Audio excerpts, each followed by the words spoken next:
सीता मैया को कुछ लोग रावण की बेटी बताते हैं। कुछ लोग कहते हैं कि सीता मैया रावण की बेटी है। अब कैसे बेटी है, कहाँ लिखा है, ये कहीं लिखित में प्रमाण तो नहीं है पुराणों में, लेकिन एक चली आई कथा है।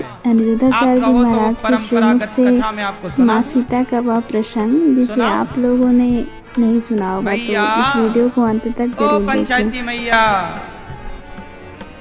सुन लो मेरी माँ।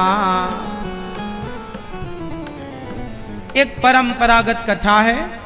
कहा जाता है कि रावण एक बार सभी संतों को उसने मारा। रावण ने सभी संतों को मारा और सभी संतों को मार के रक्त खून, संतों का खून उसने एक घड़े में भरा और वो खून से भरा घड़ा अपनी पत्नी को रावण ने दे दिया। संभाल के रखना, मांगूंगा तो देना। रावण की पत्नी का नाम क्या था? मंदोदरी। रावण ने अपनी पत्नी मंदोदरी को संतों के खून से भरा हुआ घड़ा दिया। वो घड़ा मंदोदरी ने अपने कक्ष कमरे में रखा। एक दिन रात्रि को एक घटना घटी। मंदोदरी को लगी प्यास, वो थी नींद में। रात को अर्धरात्रि को वो नींद में थी और प्यास लगी तो उन्हें वो घड़ा नजर आया जिसमें खून भरा था, पर वो नींद में थी तो वो ये भूल गई कि इसमें खून है और उन्होंने वो घड़ा पानी समझ के कि पानी है, वो सारा रक्त, रात्रि को प्रकाश भी ना रहा होगा, हल्का हल्का प्रकाश रहा होगा दीपक का टिमटिमाता हुआ, और वो पी गई। खून को ही पानी समझ लिया, पी गई। अच्छा, वो संतों का रक्त था। उस रक्त को पीने से क्या हुआ कि मंदोदरी गर्भवती हो गई। अब मंदोदरी गर्भवती हो गई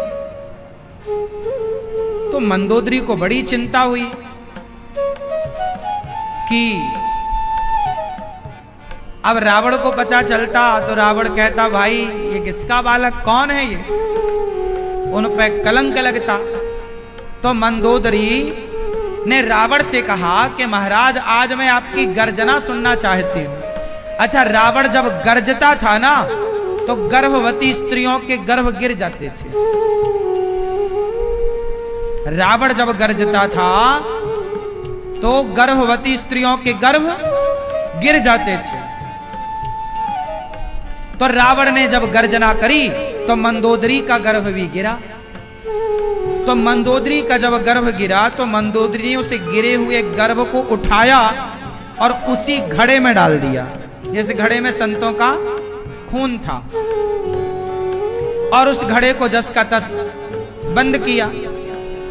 रावण ने कहा मंदोदरी से कि मैंने आपको एक घड़ा दिया था, वो कहां है? मंदोदरी ने निकाल कर दे दिया, ये रहा। अब वो घड़ा लेकर के राजा रावण जनक के यहां गया और जनक के खेतों में गड्ढा खोद कर रावण ने उस रक्त को गड़ाया, उस घड़े को गड़ाया, मिट्टी डाल दी और रावण अपनी लंका आ गया। अच्छा, रावण ने वो घड़े का रक्त खून जनक के राज्य में क्यों गड़ाया? रावण को लगा कि संत, याद रखना, संतों का, भक्तों का यदि खून बह जाएगा तो नाश हो जाएगा बहाने वाले का। जिसकी धरती में भक्त का, संत का एक बूंद खून गिर गया उसका नाश हो जाएगा। रावण बड़ा पंडित था, ये बात जानता था। तो रावण को लगा कि संतों का खून जब इस जनक की धरती पे बहेगा तो जनक जी का नाश हो जाएगा, फिर मैं इनके धन पर कब्जा कर लूंगा। तो रावण जनक जी का नुकसान चाहता था तो वो घड़ा गड़ा पर हुआ उल्टा। अब चूंकि उसमें तो मंदोदरी का गर्भ था, माटी में गाड़ा तो पृथ्वी माता ने उसे धारण कर लिया और पृथ्वी माता ने उस गर्भ की रक्षा करी और उसी घड़े में एक सुंदर सी कन्या तैयार हो गई। फिर जनक को स्वप्न आया कि आप सोने का हल चलाइए अपने खेत में। सोने का हल चलाया तो वो घड़ा टूटा और रोती हुई एक कन्या प्रकट हुई, वही कन्या सीता कहलाई। जय माता दी। तो पृथ्वी से प्रकट भई है, तो पृथ्वी की पुत्री पाला पोसा जनक जी ने, तो जनक नंदनी और मंदोदरी के गर्भ में रही। इस भाव से रावण मंदोदरी का पति है, तो वो इस हिसाब से पिता हुआ। ये कथा केवल दंत कथा है, कही जाती है, कहीं लिखित में प्रमाण नहीं है इस कथा का। ये तो प्रमाण है कि सीता मां पृथ्वी से प्रकट हुई, ये तो प्रमाण है। पर वो रावण से उनका कोई संबंध था, इसका कोई प्रमाण नहीं। पर कहीं चली आई ये बातें, तो मैंने भी आपको सुनाई। इस हिसाब से लोग कहते हैं कि रावण की बेटी है सीता। और वैसे भी रावण ने जब सीता मां को चुराया तो कोई गलत भाव से नहीं चुराया था। रावण सीता के साथ कोई जोर जबरदस्ती थोड़ी करता था। यदि उसे जबरदस्ती करना होता तो वो अशोक वाटिका में काहे रखता, अपने कमरे में रखता सीता मैया को। यदि उसे कोई गलत भाव करना होता, गलत काम करना होता, तो वो कमरे में रखता ना सीता मैया को। पेड़ के नीचे क्यों रखा? रावण रोज सवेरे जाके सीता मैया का दर्शन करता था। रावण सीता को इसलिए चुरा के लाया, इसी बहाने राम आएंगे और हम लंका वासियों को मारकर हम सबका उद्धार कर देंगे। हम लोग भक्ति के बल पे तो तर नहीं सकते, तो राम से शत्रुता कर लेंगे, इसी से हमारा उद्धार हो जाएगा। ये उसका भाव था रावण का। रावण अब सीता मैया जनक के यहां प्रकट भई। और अच्छा, एक बात यहां पर और समझने की है, जनक जी ने सबको निमंत्रण दिया धनुष यज्ञ का, पर जनक जी ने दशरथ जी को निमंत्रण नहीं दिया। क्यों नहीं दिया? जनक जी ने सारे राजाओं को बुलाया सीता स्वयंवर में, पर जनक जी ने अयोध्या में निमंत्रण नहीं भिजवाया। अब क्यों? इसके पीछे भी एक कथा है। क्या कथा है? इसके पीछे कथा है कि एक बार जनकपुर में जनक जी एक बगीचे में बैठे थे। एक साधु आए, तो साधु ने कहा, जनक जी बड़ी भूख लगी है, कुछ खाने को दो। उस समय जनक जी नृत्य सुन रहे थे। वहां कोई नाच गाना चल रहा होगा, संगीत का प्रोग्राम रहा होगा, तो संत की आवाज जनक जी के कान तक नहीं आई। तो संत जी ने श्राप दे दिया, जनक, जिस बगीचे में तुम बैठकर आनंद ले रहे हो वो बगीचा सूख जाए, मैं श्राप देता हूं। तुरंत वो बगीचा सूख गया श्राप से।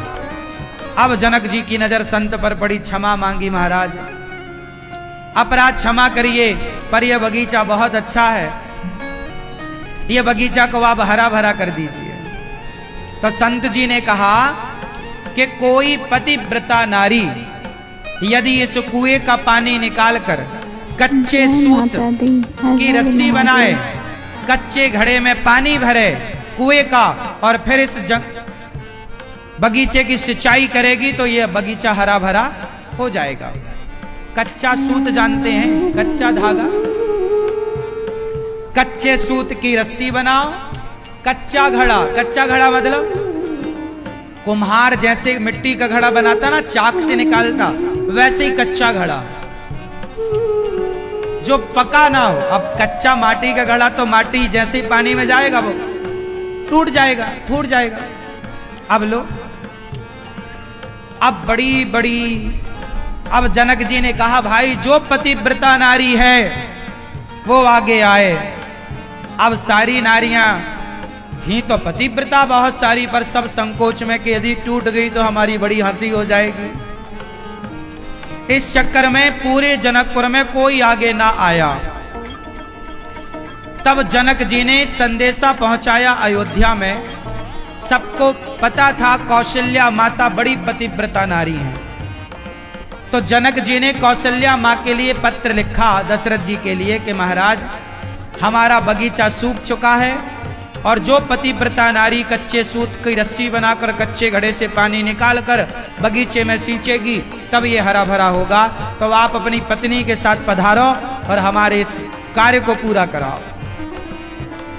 अब दशरथ जी को सूचना मिली तो दशरथ जी कौशल्या मैया से बोलते हैं तैयार हो जाओ, जनकपुर चलना है। कौशल्या मैया बोली ठीक है। कौशल्या मैया अपने कपड़े लत्ते तैयार करवे लग गईं। तब तक कौशल्या माँ के कमरे में जो झाड़ू पोंछा करने वाली दासी थी, उस दासी ने कहा महारानी माँ आज आप कहाँ जा रही हैं? कौशल्या मैया बोली कि आज हम जनकपुर जाएंगे, वहां एक बगीचा में सूख गया है तो पानी वानी हमसे डलवाना चाहते हैं। बोले जो पतिव्रता हो तो आए। तो कौशल्या मैया के कमरे में झाड़ू लगाने वाली जो उनकी दासी थी उसने कहा माता इतना छोटा सा काम करने आप क्यों जाओगी, हमें भेज दो। कौशल्या मैया की दासी तैयार हो गई। दशरथ जी ने कहा अच्छा आप जाओ तो जाओ। रथ तैयार किया, कुछ सेना की टुकड़ी दशरथ जी ने भेजी और वो कौशल्या मैया की दासी रथ पर बैठ के चली और जनकपुर पहुंची। तो जनकपुर के लोगों में बड़ा उत्साह था कि भाई अयोध्या जी से कौशल्या मैया आने वाली हैं। सबने देखा कहां कौशल्या मैया, तो रथ से उतरी वो दासी। तो वो दासी भी इतनी सुंदर थी कि जनकपुर वालों को लगा वाह जय हो कौशल्या मैया की। कौशल्या, उन्होंने कहा मैं कौशल्या नहीं हूं, मैं उनकी दासी हूं। अब जनक जी घबराए, हे भगवान, बुलाया रानी को आई दासी, ये क्या करेंगी? बोले बताओ कहां तुम्हारा बगीचा? बोले ये रहा। अब सब लोग बिल्कुल आंखें गड़ाए बैठे कि कब रस्सी टूटे कब हम हंसे। पर वो दासी तो कच्चे सूत की रस्सी बनाई, कच्चा घड़ा डाला कुएं में पानी। हे ईश्वर यदि मैं पतिव्रता हूं तो ना ये रस्सी टूटे ना ये घड़ा फूटे।